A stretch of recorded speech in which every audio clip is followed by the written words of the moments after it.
Assalamualaikum warahmatullahi wabarakatuh. Perkenalkan, nama saya Rizka Amelia, NIM 20717373016, jurusan Biologi, Fakultas Tarbiyah, Universitas Islam Negeri Sultan Taha Saifuddin Jambi. Baiklah, saya di sini akan menjelaskan tentang jaringan pada hewan. Baiklah, sebelumnya kita ketahui terlebih dahulu jaringan hewan. Nah, jaringan hewan itu merupakan sekumpulan sel-sel hewan di mana mempunyai sebuah bentuk serta fungsi yang sama sehingga membentuk jaringan pada tubuh hewan. Jaringan hewan ini terbagi menjadi 4 bagian. Nah, yang pertama ada jaringan epitel, yang kedua ada jaringan otot, yang ketiga ada jaringan ikat, yang keempat ada jaringan saraf. Nah, baiklah, saya akan membahas satu persatu di antara jenis-jenis atau bagian-bagian jaringan pada hewan. Nah, yang pertama ada jaringan epitel. Jaringan epitel merupakan sebuah jaringan di mana dibentuk oleh lapisan sel-sel untuk menutupi maupun melapisi organ, yang dimana fungsinya untuk melindungi organ sebagai penyerapan dan sekresi. Nah, jaringan epitel ini terbagi menjadi 3. Yang pertama ada ekstelium, yang kedua ada endotelium, yang ketiga ada mesotelium. Adapun contoh dari jaringan ini adalah organ berongga serta melapisi rongga tubuh, di mana jaringan yang menutupi tubuh sampai ke bagian dalam. Baiklah, yang kedua ada jaringan otot. Jaringan otot ini merupakan sebuah jaringan yang berisi sel-sel serta fungsi yang sama.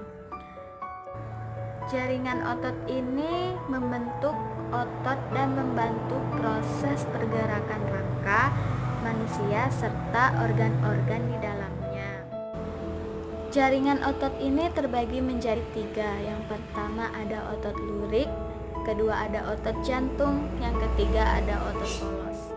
Lurik ialah otot yang bekerja secara sadar, mempunyai bentuk silindris serta melekat pada rangka. Karena bekerja secara sadar, otot ini mudah lelah karena berkontraksi sangat cepat. Nah, yang kedua ada otot jantung. Otot jantung ialah otot yang senyap, di mana berbentuk silindris bercabang 1 atau 2. Nah, otot ini berkontraksi cukup kuat, ritmik, serta bekerja secara tidak sadar, sehingga otot ini tidaklah mudah lelah serta tempatnya berada di jantung. Nah, yang ketiga ada otot polos.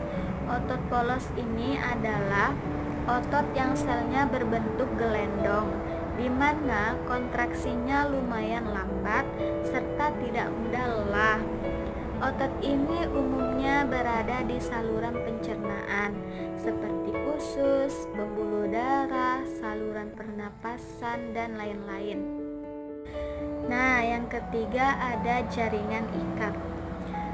Jaringan ikat merupakan sebuah jaringan yang berfungsi mengikat antar jaringan, di mana berperan dalam menjaga suhu tubuh serta mekanisme pertahanan regenerasi. Adapun contoh dari jaringan ikat ini yaitu tendon, jaringan pembungkus otot, jaringan darah, limfa, serta tulang rawan. Yang terakhir ada jaringan saraf. Jaringan saraf ini merupakan sebuah jaringan yang menerima rangsang serta meneruskan dan berfungsi untuk mengatur aktivitas otot.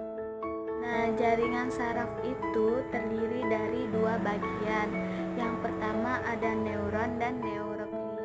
Neuron yaitu berbentuk serabut panjang yang berfungsi berfungsi untuk menerima suatu rangsangan, sedangkan neuroglia berfungsi untuk melanjutkan rangsangan serta sebagai penyokong neuron-neuron. Baiklah, hanya itu yang dapat saya sampaikan. Kurang lebihnya saya mohon maaf. Saya akhiri. Wassalamualaikum warahmatullahi